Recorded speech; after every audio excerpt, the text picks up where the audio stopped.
This interview is likely to anger the Democratic Republic of Congo and President Tshisekedi even more. It does not bring them any closer to any kind of agreement and a way forward. So let me ask this directly, Mr. President. Today, on the 3rd of February, does Rwanda currently have any troops at all in Eastern DRC? I don't know. You're the commander-in-chief. Yeah, there are many things I don't know.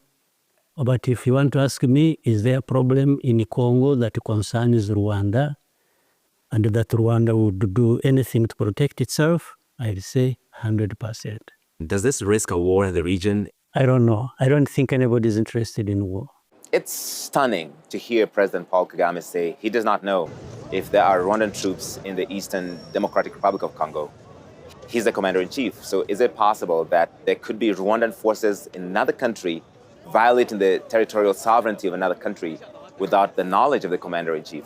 The Congolese response to this explains the shock from those who've been accusing Rwanda of sending troops to Eastern DRC to support the M23 rebels. The comparison has been made that you are the Vladimir Putin of Africa, that he attacked Eastern Ukraine, claiming to protect the ethnic minority while having an eye on the minerals there. I may be called anything. What can I do about it? But I am what I am. We have to be who we are. That's it. And we have to do what we have to do. I have explained enough of that. So that we have to make sure we survive any storm that blows across our country. This is what the Congolese government told CNN in response to this exclusive interview and those claims by President Kagame. The evidence is clear. Rwanda's military presence is documented, it walked away from peace talks, and its role in mineral exploitation is well established. The international community must act accordingly. Everyone needs to know what is happening in the Congo right now because it actually affects all of us. Okay, so here are the main characters you need to know about. Number one, you've got the DRC, the Democratic Republic of Congo. They are the second largest country in Africa. And you want to know something crazy? They are actually considered the richest country in the world in terms of wealth in natural resources. Not just in Africa, the entire world. They have a staggering $24 trillion worth of untapped natural resources. So why the hell do their streets look like this then? Well, let's go deeper. Second main character, you've got Rwanda. And in 1994, they experienced one of the worst genocides in modern history, with 800,000 people being unalived. And this is where characters 3 and 4 come in, because that genocide came when two groups in Rwanda, the Hutus and the Tutsis, went to war. Both these groups are native to Rwanda. The Tutsis are traditionally cattle herders and were the minority in the country with about 14% of the population. But despite this, they governed Rwanda at the time where Belgium was still in colonial control of the country. You see, the Belgians, they favored the Tutsis. They gave them power, education, and positions of privilege over the Hutus, despite the Hutus being the majority and making up about 85% of Rwanda's population. Now, eventually, the Hutus, they rebelled, and that led to Rwanda's independence from Belgium in 1962. But now that the roles were reversed and the Hutus were in charge, one of Africa's longest wars began, and it culminated in that genocide that I previously mentioned. Hutu extremists systematically ended the lives of between 800,000 and 1 million Tutsis, which is now globally recognized as a genocide. However, despite this, the Tutsis were still able to regain control of Rwanda, and a key detail is they still maintain that control till this day. Now, this is where character 1 comes back into the mix, the Congo, because during that 1994 genocide, many of those Hutu extremists fled into the Congo, which is also where many of them remain till this day. Now, that's a really important detail because since that genocide, the Tutsi Rwandan government has constantly invaded the Congo since then, using the justification that those Hutus who committed the genocide and then fled there, well, they are still a security threat and need to be eliminated. And now we are at the super controversial part that everyone argues about, because when Rwanda, or the rebel forces that they have backed, enter the Congo, well, they haven't just eliminated the Hutus like they said. Over the years, they've overthrown parts of the country's government, installed new presidents, and caused major political destabilization. And so many accuse Rwanda that their intentions are actually all about controlling Congo's resources. And that brings us to today and what's happening now. Because for months, one of the rebel forces, allegedly backed by Rwanda's government, M23, well, they are in the Congo right now, capturing towns and pushing deeper and deeper into the country. And why it's currently making headlines around the world is because that M23 rebel group, well, they just took control of Goma. That is the Congo's biggest city in the east, which is also the part of the country which is most rich in resources. And it's at this point where we introduce our even more controversial fifth character, the West, and many other countries outside of Africa. Because those resources, inhumanely and often illegally extracted from the Congo, well, they are bought and used by some of the brands we use every single day. Cell phones, electric cars, TVs, fridges, and I mean, the list goes on forever. Simply put, we in the West and much of the world, we would not function the same way without the resources from the Congo. And truthfully, there's a lot of interest to keep it that way. And that is where things get really insane. Hi guys, welcome to another video. It's Ndagire here. This is a video that I really want to send to my fellow African people. It is not a good time that is going on right now in Congo. Actually, it's never been a good time going on in Congo, but like, it really saddens me that ever since I was a child, I've always been seeing about the war, hearing about the war. Like, there's been this war that has been going on in Congo for the longest time, and it really bothers me how we have let this happen in the African continent for this long, when we literally have these organizations that come out and claim to want to create peace, that claim to want to come into Africa and create change, but then they are the same organizations that keep on pushing these chaos, these problems, these kind of things to be continuing in the continent. And it's most saddening that African people are participating, our governments are participating, because tell me why we cannot reach an agreement so that our people in Congo could have a good life for themselves. Like, you know, when it happens outside of Africa, like in Palestine, when it happens in the Middle East, it's always pushed. Just like, let's say, what is happening in the US with elections and all the things about Trump and all that. It's everywhere. It's every freaking where. But Congo is going through it. Like, they've been going through it. And sometimes you sit and you're like, what in the world? Is it a crime that these people were born in a country that is rich? Is it a crime that these people were gifted by things that help run the world? Is it a crime that people in Congo were born where they were born from? Because you can't make this up. And seeing that now South Africa and then Rwanda are at it, instead of like working together to help solve this problem, is beyond me. Congo is exploited in order for the world to advance.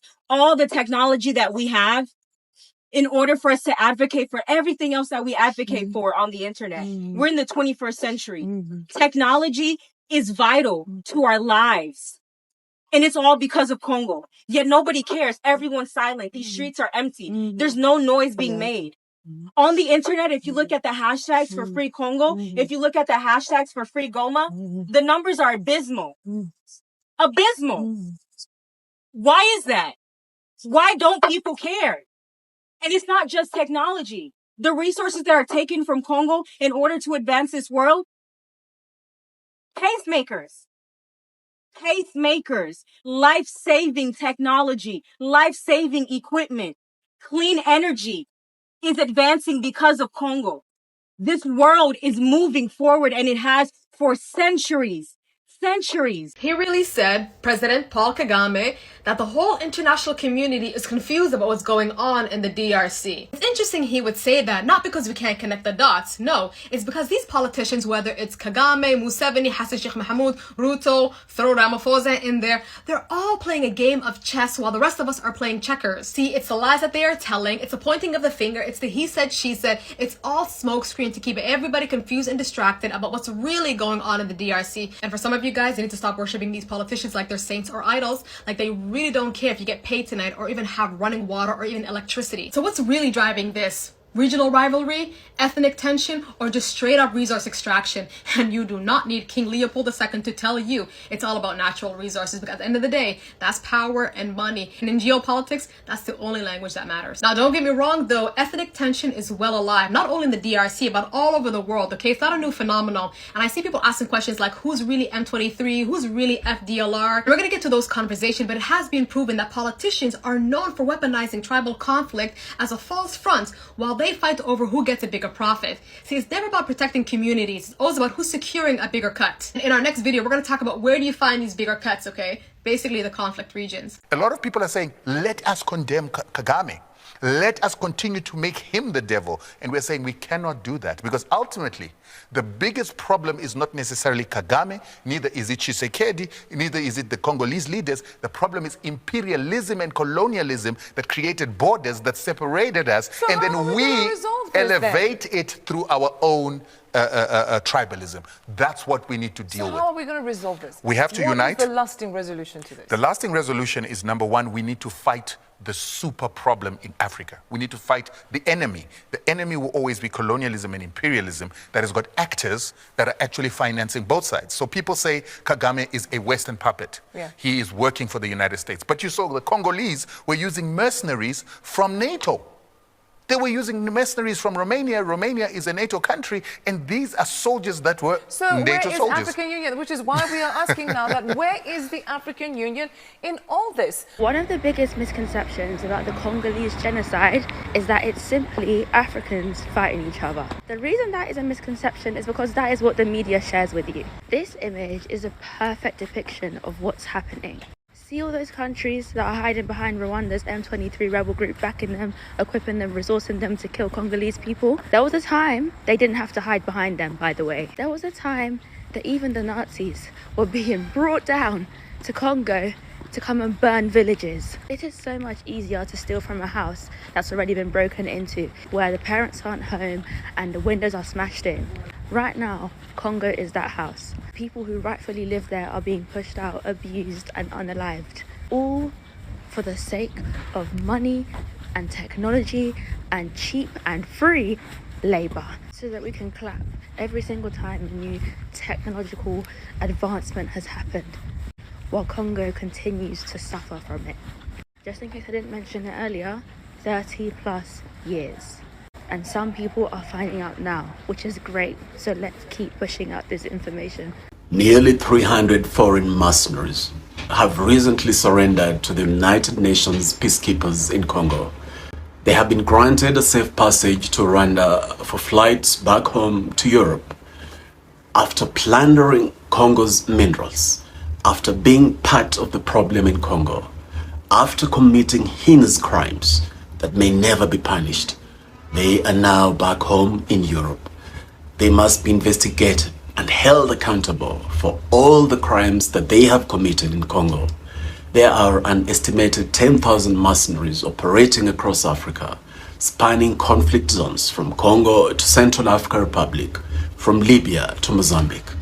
These soldiers of fortune fight wars for profit, influencing politics, controlling resources, and reshaping Africa's security landscape. But why is Africa still relying on outsiders for its security? Mercenaries are no longer just rogue fighters. They are well-organized private military companies like Russia's Wagner Group, now rebranded as Africa Corps. They embed themselves in African governments, control diamond mines, gold mines, and shape the outcomes of war.